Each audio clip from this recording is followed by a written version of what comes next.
malamig ang simoy ng hangin. Lahat tayo'y may kakayahang magdulot ng kaligayahan. Kahit may pinagdaraanan, magpangiti sa anumang paraan. Ang ibig sabihin lang nito ay narito na ang panahon ng pagmamahalan at pagbibigayan. Ang tunay na magpapasaya, kung buong pusong ipadarama na sila ay mahalaga. Mula sa amin, handog sa inyo. Ito na yung uwi ko sa pamilya ko. Ito na yung Christmas gift ko. Ramdam na ramdam ang puso ng Pasko. Sabi ng bawat isa, pagmamahal ay ibigay na. Sabay-sabay sa buong mundo'y patama ang puso ng Pasko. Sasaya magpakailanman kung magmamahalan. Sabay-sabay sa buong mundo, patama ang puso ng Pasko. And what better way to celebrate the holidays than to go where the air is always chill? Baguio. Christmas na Christmas na. Sarap. Ito talaga, ang puso ng Pasko. Sabay sa buong mundo'y patama ang puso ng Pasko.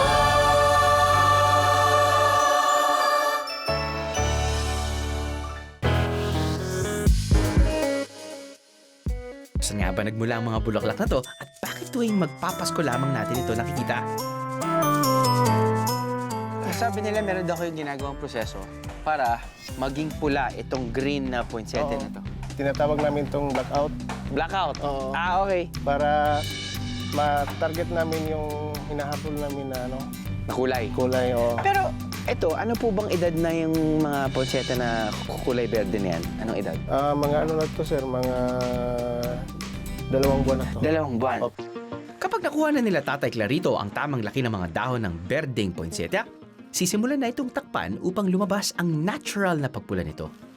Gano'ng katagal niyo tinatakpan yung Ah, halaman? Kami ng 4 o'clock ng umaga, madaling araw. 4 a.m., okay. Tapos buksan namin to ng pag-iin nila ng trabaho, alas 7 ng umaga. Saktong-sakto rin ang panahon ng Disyembre para sa poinsettia bilang mas mahaba ang gabi kaysa sa araw. Pero bilang malaki ang demand para sa poinsettia tuwing Disyembre, kinailangan nilang makaisip ng paraan upang mapabilis ang produksyon. By batch nila kung gawin ang pagtatakip ng mga poinsettia. At dahil December na, sakto, may ready to deliver na sila. Kala ko, pinipinturahan lang.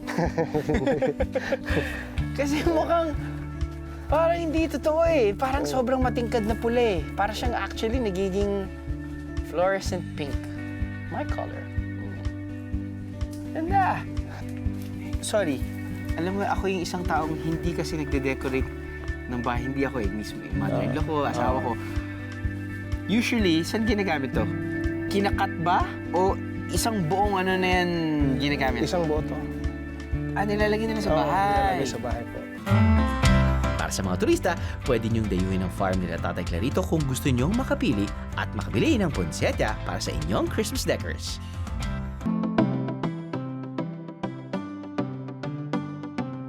'80s nang unang natikman natin ang puto bumbong.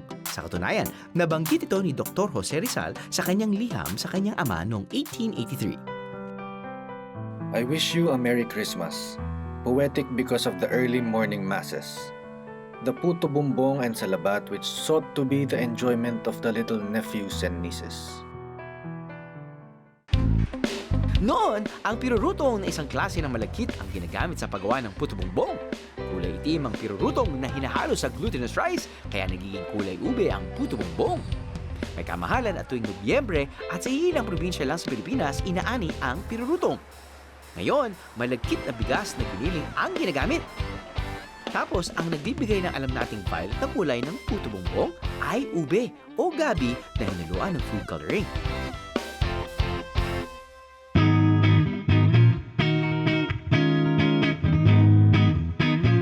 May mga different artistic Corners. Well, actually, pagmamayari yata ito ni Kidlat. But it's a food park now. Now, marami yata mga food stalls ang nakasituate dito sa Artist Village. Isa na dyan ay ang Lihim ni Maria. Which, ngayon, ay Christmas season. That's why ube is in season. Katulad nito, ube pasta.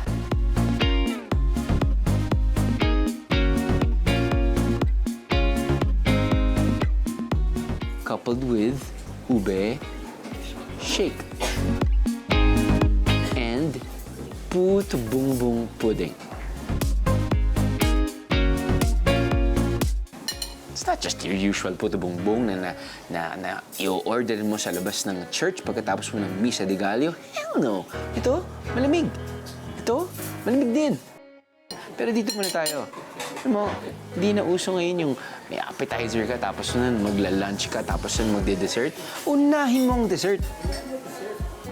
Now, isipin nyo, malamig ba to? Mainit? Nakita nyo na may nata de coco eh. Malamig to. Oh, mainit? Parating sinasabi ng asawa ko. Alam mo, weird mo. Parating na lang. Sabi ko, hindi. Mas weird to. Warm dessert. Lasa niya, ube. Akalain mo lasa niya ube. Kung ano yung itsura niya, yun yung lasa niya. Pero okay siya, pang dessert. Puto bongbong na pudding. Puto bungbugin. Puto bungbuding. Yun. Masarap siya. Dahil... Alam ko na. Masarap siya. Masarap siya. Hindi eh. Mas masarap sa puto bongbong. May gata eh. Parang ubi ice cream. Gata, ubi ice cream. At kung ano-ano pa.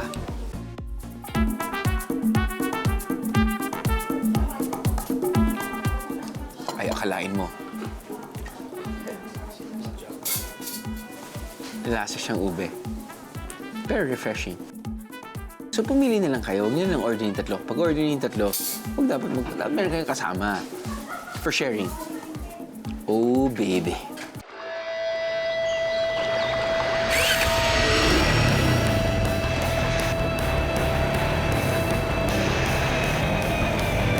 Sino mag-akala na ang 1991 Mount Pinatubo volcanic eruption would give us such an awesome tourist destination?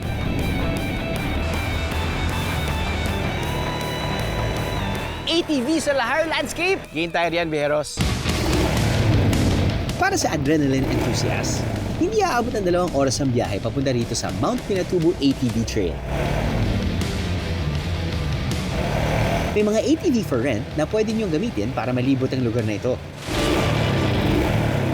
How can you not love this view, Viajeros? I mean, it's beautiful as it is, pero may added benefit na pwede kang maglaro sa Lahar Landscape na ito. Wow!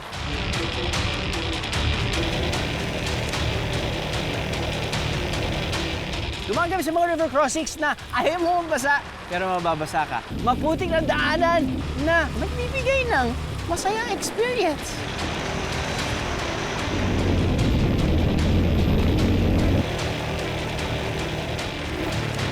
Alam mo, kakaibang nadaanan natin dito ang Trail Beros, ha? Pero kahit sa anong mantsa at pawis, worth it. Buti na lang, may breeze. Kasama sa experience ang malagyan ng mantsa at pawis ang damit, Bejeros. Eh alam niyo naman ako, laging on the go. Kaya ayun, naiiwan ko ng matagal na di nalalabhan ang mga damit kong may mantsa. Pero ang maganda, tanggal mantsa na nga ang breeze, may advanced whitening pa. Siyempre, special mention sa aking asawa, kaya malinis at fresh ang aking damit. Uy, fresh na amoy ko, Viajeros. Tara, masya natin ulit.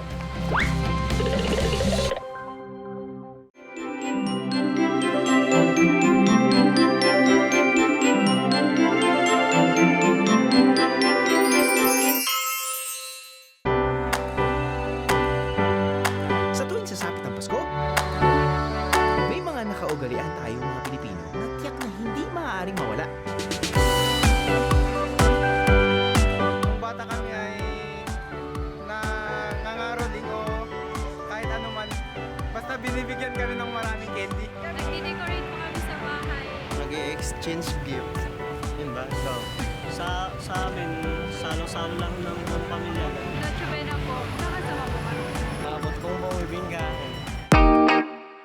Noong 17th o 18th century, tinatawag na dos fuegos o dalawang apoy ang paraan ng pagluluto nito. Gamit ang bibingkera o yung clay oven, meron itong mahuling sa ibabaw at ilalim. Kapag Pasko, madalas inihahain ng bibingka tuwing simbang gabi.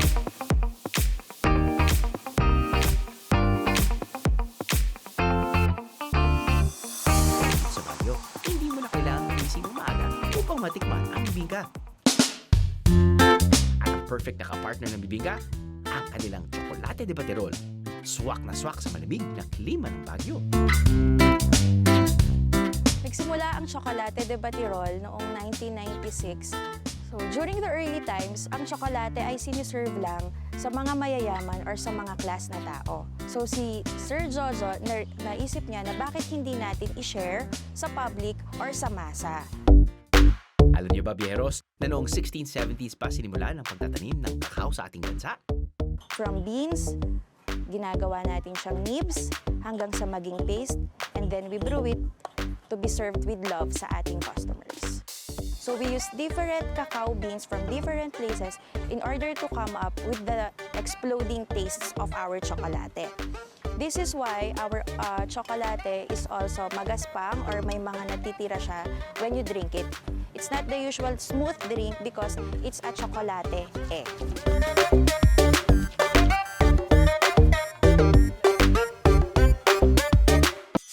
Kapag usapang Christmas decor, hindi pwedeng hindi natin siya isama. He is coming to town.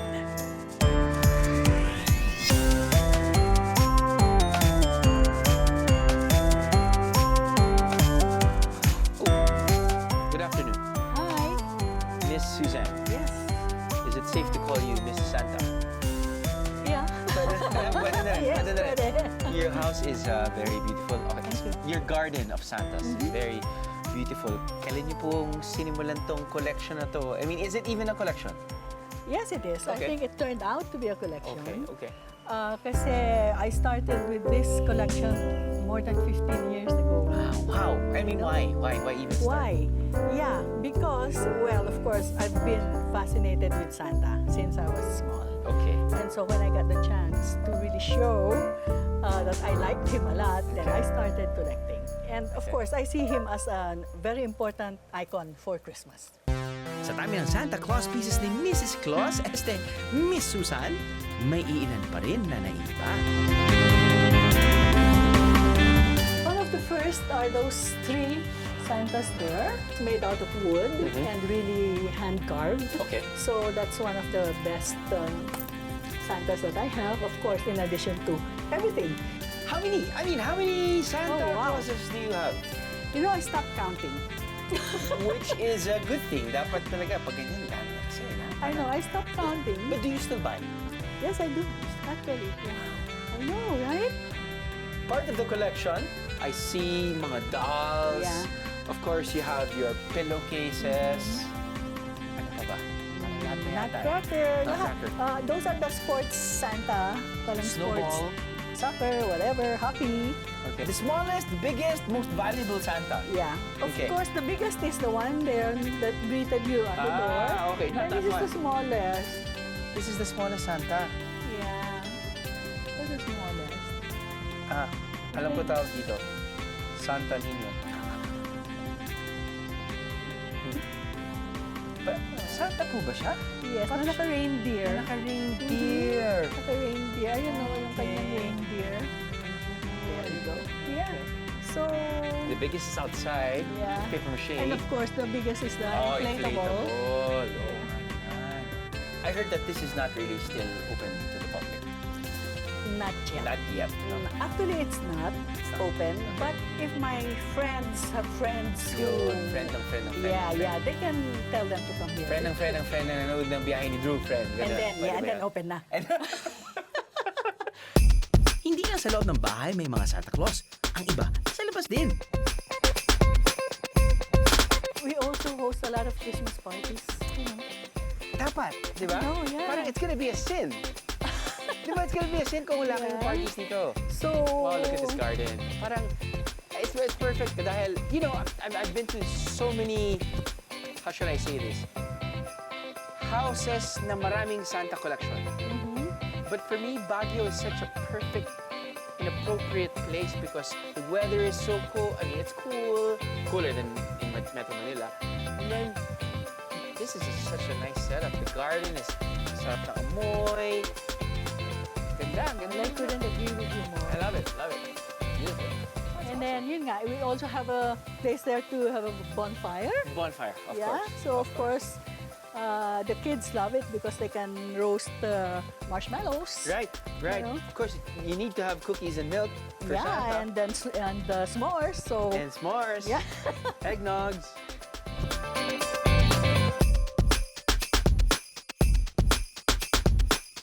Karamihan sa mga nakasanayan natin gawin o kainin tuwing Pasko ay namana pa natin sa mga Kastila. Ngunit dahil din sa impluwensya ng iba pang mga lahi, may mga nadaragdag pa rin, tulad na lang ng queso de bola. Dito sa cafe na to na madalas puntahan ng mga turista, mas pinasarap pa ng queso de bola ang best-seller nilang ensaymada.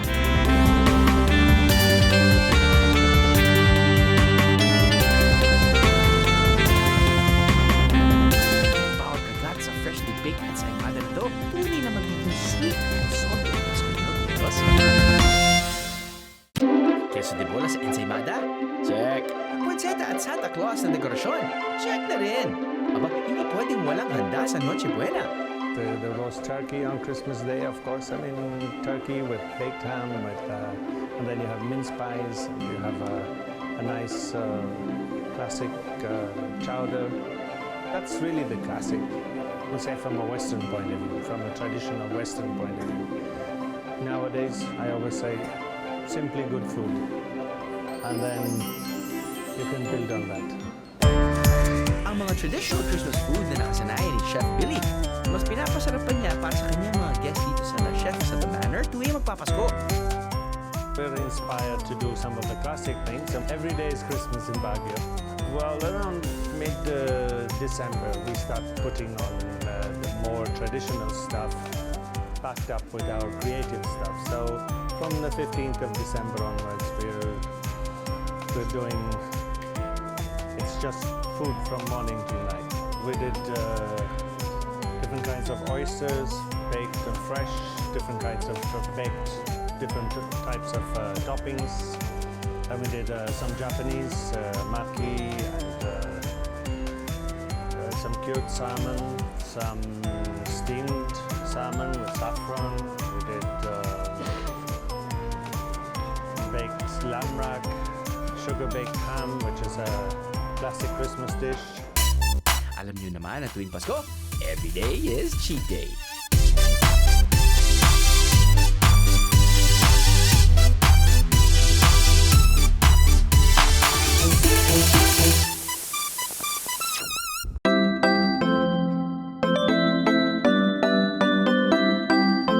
Nasa loob ng hotel na to ang Le Chef. Kaya pagkatapos yung happy tummy, aba, pwedeng diretso tulog para happy biyero.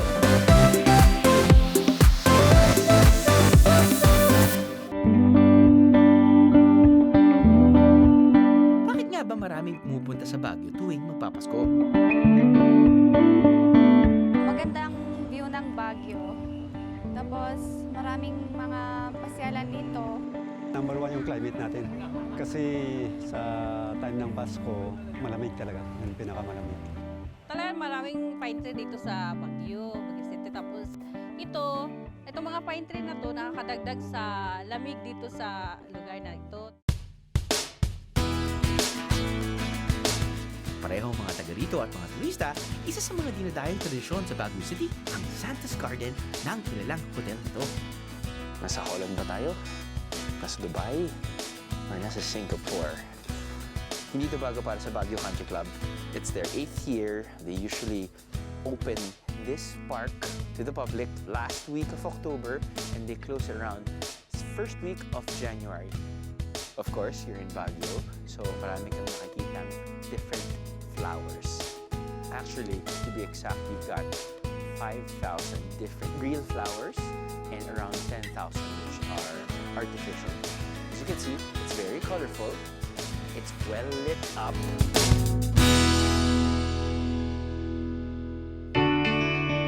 Ilan sa mga nakadisplay dito ay gawa sa recycled materials ng hotel, gaya ng golf balls at plastic bottles.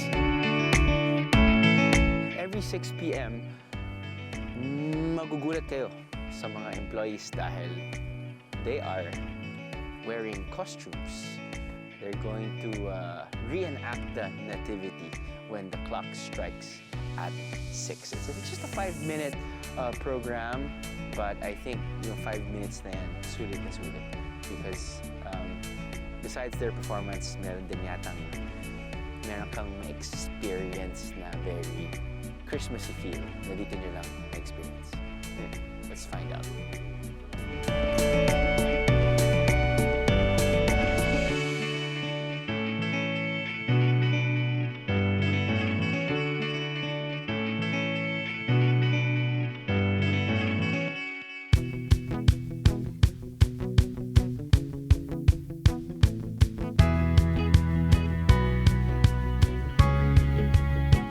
Narito na lang din tayo. Sulitin na natin!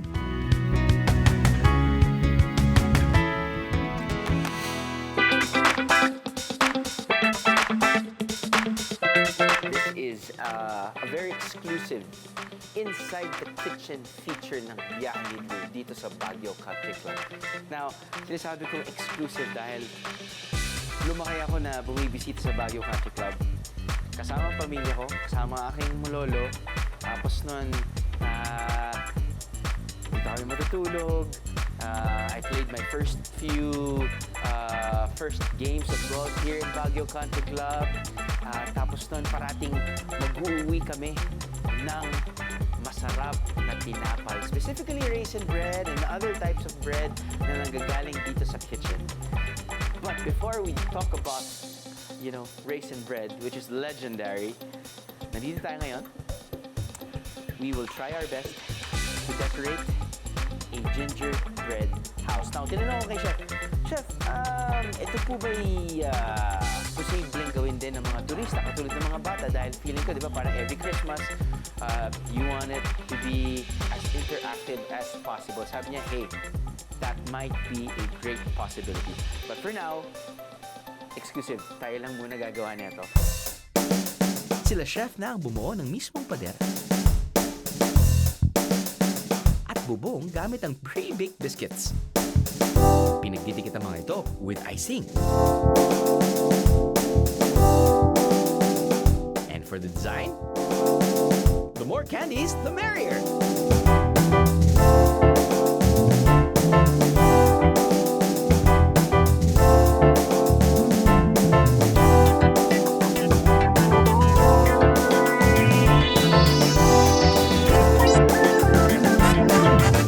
Pero bakit nga ba tuwing Pasko nauuso ang gingerbread house? Sa Germany, nagsimulang sumikat ang pagdidisenyo ng mga gingerbread house noong 16th century. Taong 1600s pa lang ay ginamit ng gingerbread sa mga religious ritual. Dahil ito ay sagrado, pinapayagan ng dati ang mga tao na gumawa nito tuwing Pasko at Pasko ng pagkabuhay. Mas sumikat pa ang gingerbread house nang maisama ito sa fairy tale na Hansel and Gretel. Now, alam niyo naman kung ka-pro ako pagdating sa handicrafts. But alam ko naman I'm not the best, so I'm gonna try my luck. So this side, ginawa ko na to. Nag-warm up muna ako na kanina. Okay naman. Okay, si Chef kumuha niyan. Fine.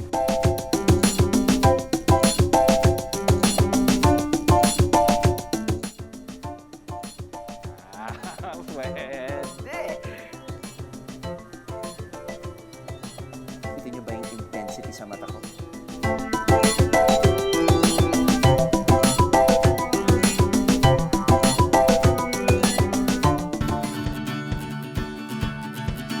Tinatanong sa akin ng producer ko, mali spelling ng biyahe. Well, millennial ako, at kahit mali spelling. But anyway, biyahe. Kapag sinabing Baguio, raisin bread ang isa sa pinakasikat na pampasalubong. Kabilin-bilinan to ni Mrs. kaya hindi pwedeng wala akong iuwi. Mismong chef pa ng hotel ang magtuturo sa akin kung paano gumawa nito. Ayos ba? Usually 1 cup per loaf. 200 grams ng ganito. Kaya talagang kapag nagsa-slice ako, ang dami raisin eh, no?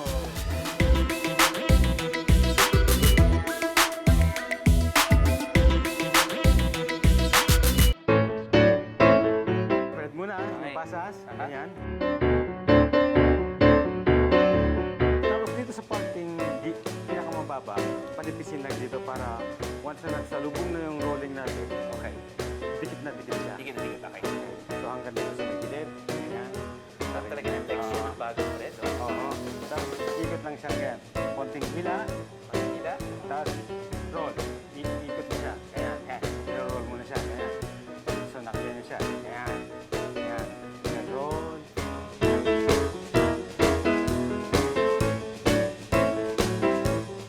Tapos doon sa dulo, ito yung manipis na part, isisil ngayon natin siya. Yan. Yan. Yan. Okay. Yan. And then, pahabain mo na ng konti. Yan. Pasiksik. Yan. Haba. Okay. Yan. Hit me, baby, one more time.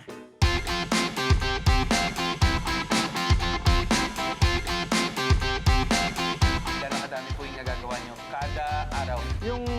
Yung production natin, siguro pagka mga peak kami, umabot kami ng mga... Summer and Christmas. Ito na yun, November, December, January, February, Okay. hanggang summer na yan, umabot kami ng 2,000 to 3,000 loaves a day. A day. Yeah. When is the best time to buy Baguio Country Club raisin bread? Morning. Morning. Kasi, Exactly what time? Mga 9 o'clock, 10 o'clock, freshly baked lunch yan. Pero alam mo, Baguio Country Club, di ba parang hindi ka lang pwede walk in at bibili ng raisin bread? Pwede naman kayo. Hindi, sir. Kailangan member ka or meron kang kakilala. Pero dito ngayon sa Kwan, meron kaming ini-expand kasi namin yung raisin bread na. Meron kaming kinuha na section ngayon dito sa may Fairways and Green at saka... So that they can buy raisin bread kahit na hindi sila members.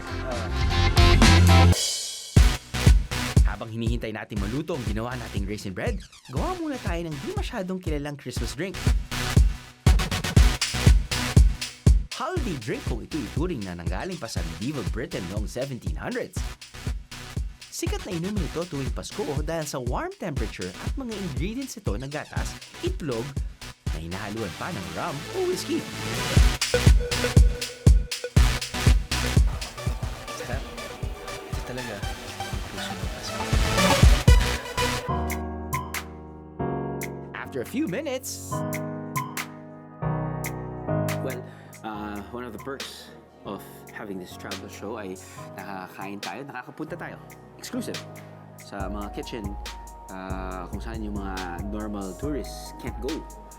Won't be allowed to go. But tayo, because we're there, we witnessed everything. Now, I've never tasted freshly baked raisin bread from Baguio Country Club before. Ba't pa kailangan ng fireplace? Mainit na.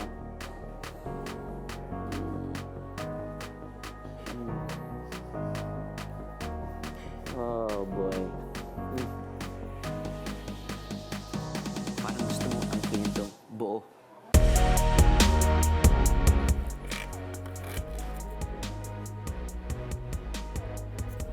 This is such a hair-raising experience. Now, usually ginagawa ng asawa ko sa bahay kapag nag-uuwi ako ng raisin bread, hindi siya sapat na magsa-slice lang siya tapos ito toast niya. Ginagawa niya, slice, toast, maglalagay siya ng butter. Ako nga, hindi ko na sinaslice. Tapos nun, yung gusto kong posasan niyo na ako dahil ayoko na magbalis dito. Posasan, posas. Hindi pasok.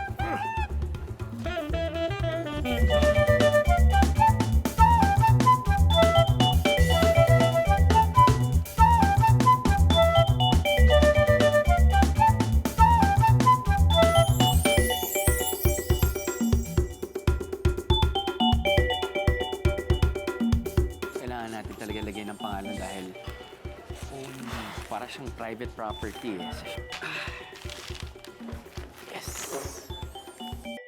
Sa dami ng nalaman nating mga bagay at tradisyon na sumisimbolo ng Pasko, ano kaya para sa ating mga kababayan ang talagang ibig sabihin nito?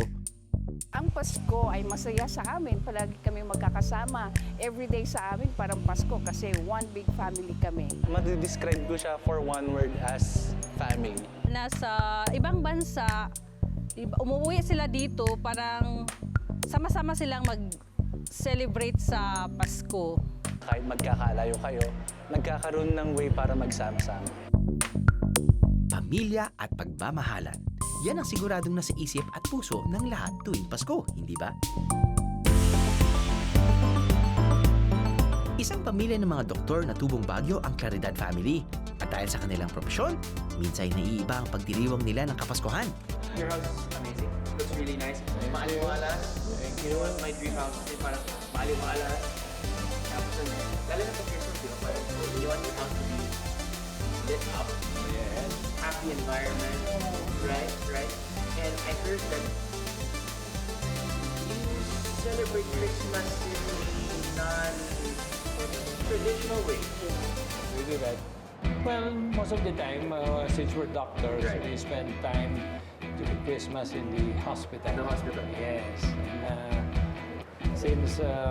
Hindi ba, Doc, hindi ba pwedeng December 24, 25 hanggang January 1? Break naman kasi parang usually doctors naman eh. You guys like, we don't work horses, di ba? Hindi ba pwedeng ganun, Doc? Hindi naman pwede siguro because we're always on call. So, better to be in the hospital than rushing to the hospital. Right. Okay. I mean, paano yun, Doc? Kasi parang, di ba, December 24, pwede ngayon, di ba? Parang sa kasama ng buong pamilya. Paano yung ginagawa yun kapag nasa hospital? Well, sometimes we exchange duties with my sister, who's also a doctor. He's also family So everyone's a doctor? Yes, yes, pretty much. So somebody's on duty during Christmas Eve and somebody's duty during New Year's Eve.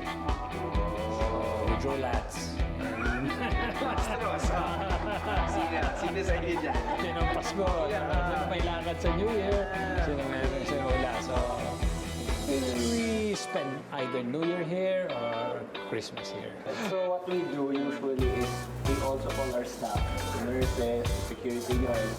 Yep, Noche Buena with them. And they also bring some of their food and we share. Sa bahay o ospital man magdiwa ng Pasko ang Claridad family, may isang putahe na absolute must na dapat kasama sa salo-salo nila. May prepare kami ngayon. Luluto natin. Yung chapsui. Sige po. Okay. Ay, okay naman, sir. Yes. Okay. Ikaw rin pa. Matututo daw ka. Okay.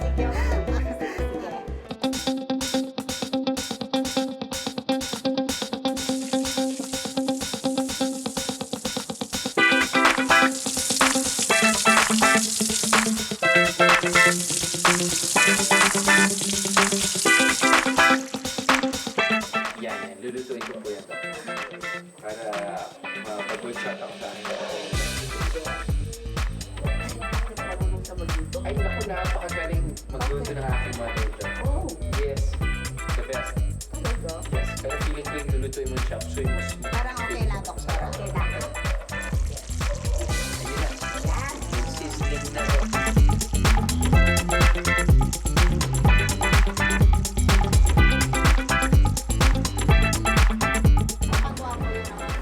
Ay, naku. May asawa na po ako. That's what I call teamwork.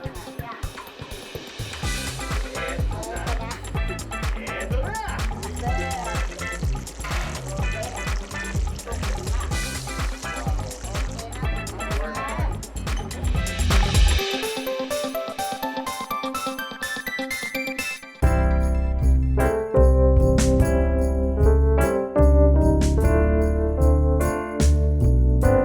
Mainit na pagtanggap at masarap na salo-salo kasama ang buong pamilya ng Claridad ang sumalubong sa akin at sa aming team.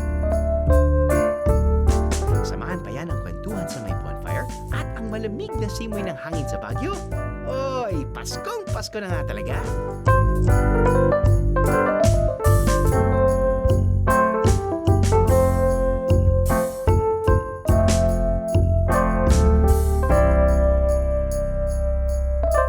Christmas is such an important time for our family, of course, because, lalo na now, because we're starting to produce new traditions.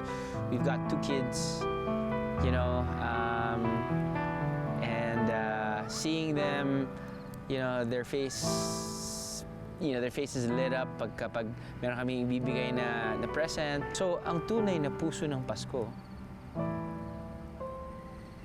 ay, para sa akin, malamang ganun din yung sagot nyo. Puso ng Pasko ay nanggagaling sa pamilya. Yun yun.